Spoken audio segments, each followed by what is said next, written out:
σκοτώσατε. Φωνείτε πάλι, φωνείτε τώρα.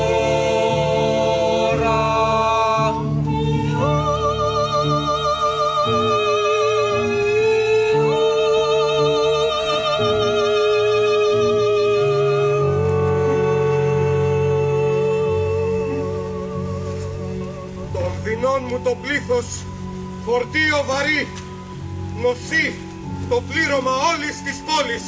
Δεν οριμάζουν οι καρποί στα άλλοτε γόνιμα χωράφια και δεν αντέχουν να γεννούν με αφόρητες οδύνες οι γυναίκες. Ένας πάνω στον άλλον, κοπαδιαστά σαν τα πουλιά χαμοπετούν, σαν την αχόρταγη φωτιά ορμούν στου σκοτεινού Θεού το περιγιάλι. Ο θάνατος πολλής, η πόλη χάνεται. Σκορπίζουν ανελαίητα το μίασμα αδέσποτα κατάχαμα, τα νεκρά κορμιά. Μητέρες, σύζυγοι, γριές εδώ και εκεί στα σκαλοπάτια των κομμών στενάζουν και προσεύχονται να φύγει το θανατικό. Με άνας εξυλασμού μυριόστομος την πόλη λαμπαδιάζει. Χρυσή του Υιός δήλωσε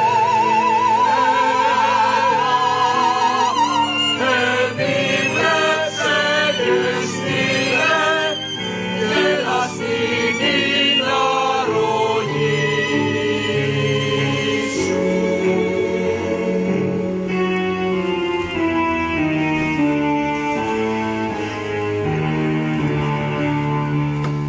Ο Άρης του χαμού, χωρίς ασπίδες χάλκινες, θανάτους σέρνοντας βοή, με πυρπολή, δώσε να φύγει πια, τα σύνορα της χώρας να περάσει και να χαθεί στο μάτι του κυκλώνα. Εσύ που κατέχεις την ισχύ της πληρωμένης αστραπής, Πατέρα Δία, ρίξε τον κεραυνό σου κατά κεφαλά κι αφάνισε τον, κι αφάνισε τον Άρη.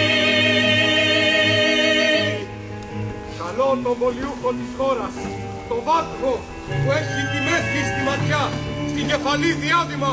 Το χορευτή, αυτόν που στα βουνά οδηπορεί με τις μενάδες, και τον καλό με το φλεγόμενο ζαζί να πυρπολίσει τον Άρη. Ένα Θεό που στον Θεόν τη σύναξη τιμή δεν έχει. Με το φλεγόμενο ζαζί να πυρπολίσει τον Άρη.